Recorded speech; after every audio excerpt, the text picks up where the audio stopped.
Hello everybody, hope you're all doing really well. As promised, I'm in a new area, or a semi-new area. I have been here once before. I did a video here last year, I think, and I'll leave a link up in the corner here to that video. This is not far from my house, about 15-minute drive, and I'm in a place called Nanoose, and right by Nanoose Bay, I guess it would be called, there's quite a large hill, and on top of that hill there's all these Arbutus trees, and this specimen here is absolutely fantastic. I mean, it has died, but the shape of it is just great. Now, the only problem with the light this evening is that it's been quite sunny today and there's no clouds, so the light is not that great right now. But what I'm going to do is, I think I'm going to try and come back tomorrow and come back to this location, and hopefully we'll have a little bit better light in this spot. I still have a ways to go until I get to the top of the hill. I'm hoping to get a little bit of evening light up there. So, but this is just absolutely fantastic. And even the Gary Oaks behind me here, mixed in with the Arbutus, look really nice as well. So it's a good place to, you know, just check out and see if there's any future photography here.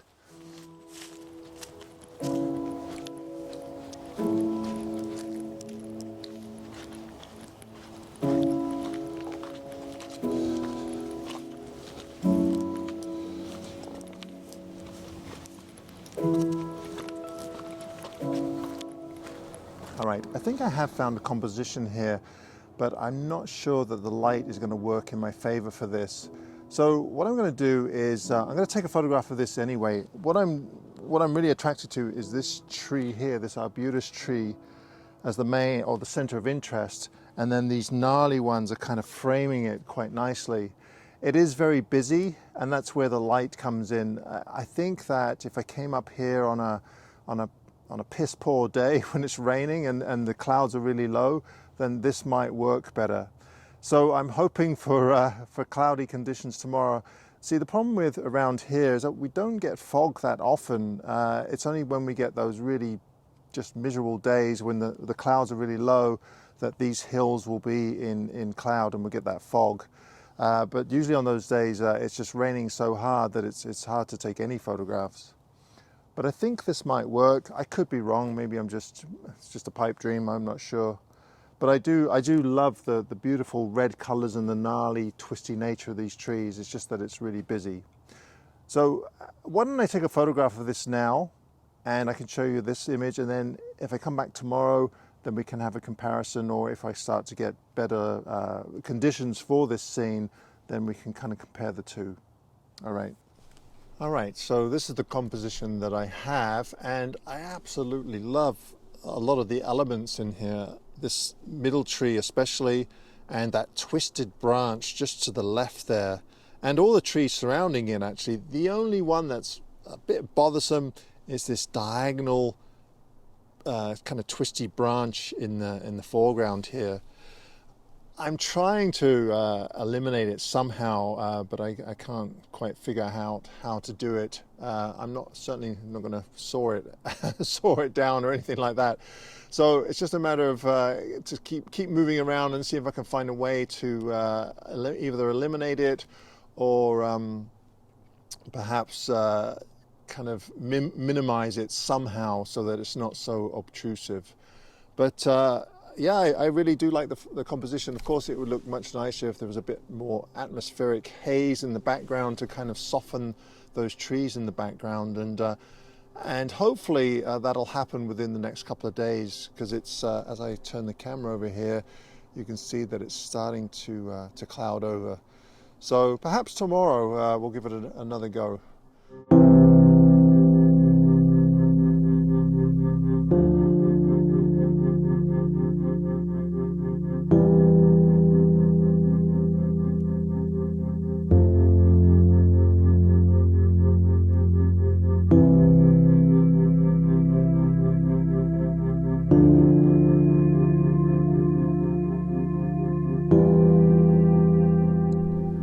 Good morning, everybody. Have you guys ever had one of those weeks where your shooting just hasn't gone right at all? That seems to be my week this week. So I've shown you the images that I took the other day, and like I said, the light was not that great. I mean, to be honest with you, the composition with that diagonal stick in the way, it just doesn't work. It's just, the light is just failing that whole composition. But I did come out yesterday to try and redeem myself, but the light again was not terribly great. This time it was overcast, and I kind of faced the same problems. So I found another tree to photograph, and actually I came away with some half decent shots. But unfortunately, while I was filming the whole scene about me talking about the composition and such, the camera, for whatever reason, didn't focus on my face. It focused on the background. So the footage was somewhat useless. So I'll show you what I did come up with. And like I said, the images are quite good. And I'll also kind of go through my thought process while I'm showing you the photographs.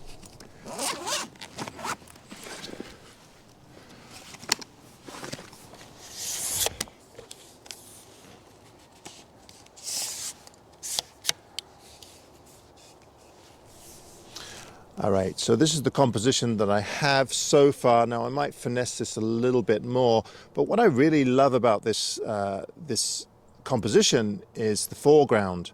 This kind of zigzagging line of branches in the foreground.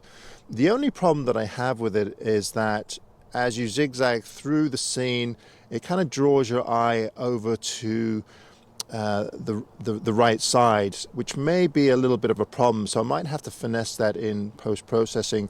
And actually, the more I look at this, it seems a little bit off balance. You'll notice that we have a lot of space in this area here, and this is quite condensed with quite a bit going on, especially this Gary Oak in the background here.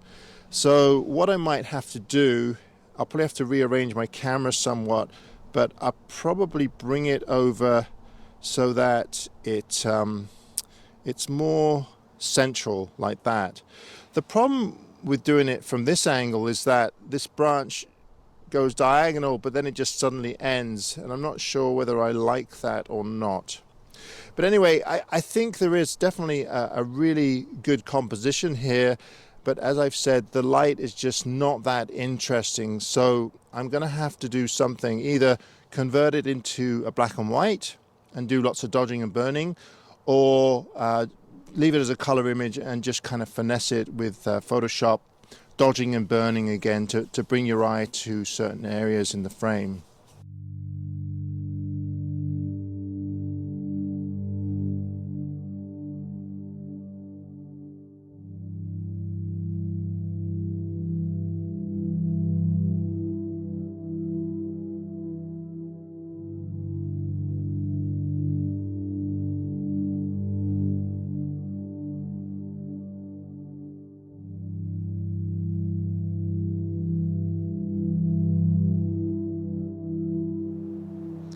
Okay, one of the things that I can't stress enough is for people to slow down when they're looking for compositions. Now, of course, when the light is changing fast and it's dramatic, then yes, you might want to be rushing around and trying to capture that light. But in situations like this, where the light is not changing, the subject matter is certainly not moving, then just slow down and keep working at your subject until you get the composition that you want. Now, my initial thoughts about this scene, I tried to think to myself, okay, what is it that I really enjoy about this particular composition? And I've taken those things and I just keep moving in and keep refining those things. So I'll show you what I have right now. I've kind of refined what I was talking about earlier, where I really love these branches that are kind of sweeping in the foreground here. But I've moved in even closer and I've tried to simplify it even more. And I think I have a composition that's perhaps a little bit more refined than the one I just showed you. I'll let you guys be the judge of it. All right, I'll show you right now. Okay, now there are a couple of things in here that are important to me, and this is part of my thought process for this composition. Now, whether it works out in the final image or not is a different story, but I'll just kind of go over what I'm thinking here.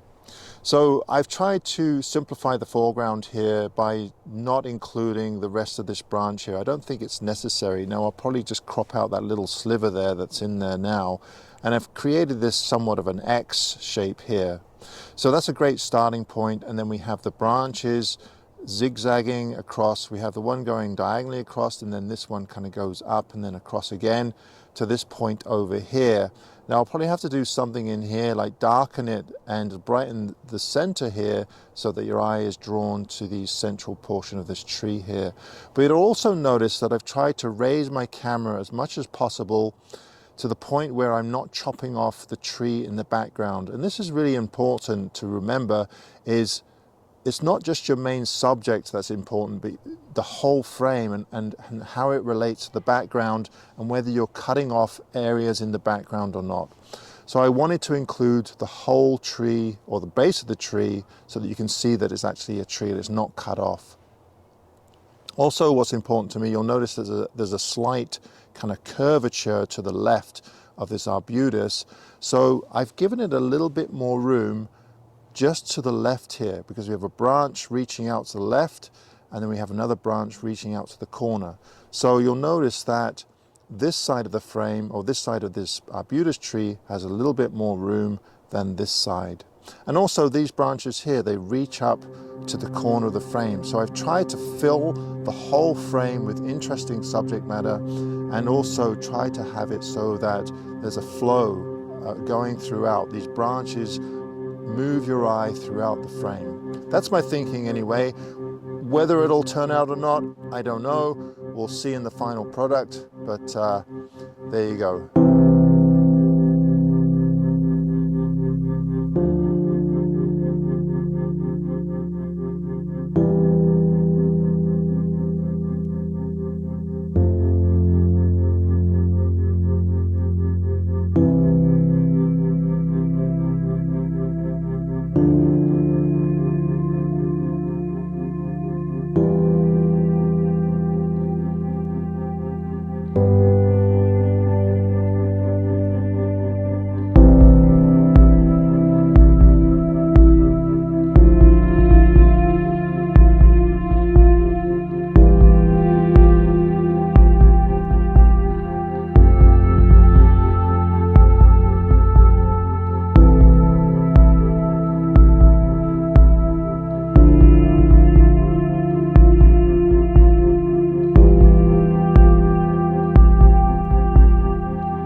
Some of you have been asking about the GFX50 and why I've traded it in for my Nikon D850. Well, the truth of the matter is that I haven't traded in my Nikon. I still really enjoy using my Nikon, but I now have a medium format system as well. And for those of you that are wondering, well, why did I buy a medium format system? Well, the truth of the matter is that I have an extremely generous YouTube fan that actually gave me the camera. So I've been using it on and off over the last few months. One of the reasons why I keep going back to my Nikon is that this Fuji is a little bit limited in the focal lengths, especially the longer lengths. This past trip, I used my 2 to 500 quite a lot, and I didn't really want to take two systems with me, so I just left this guy at home.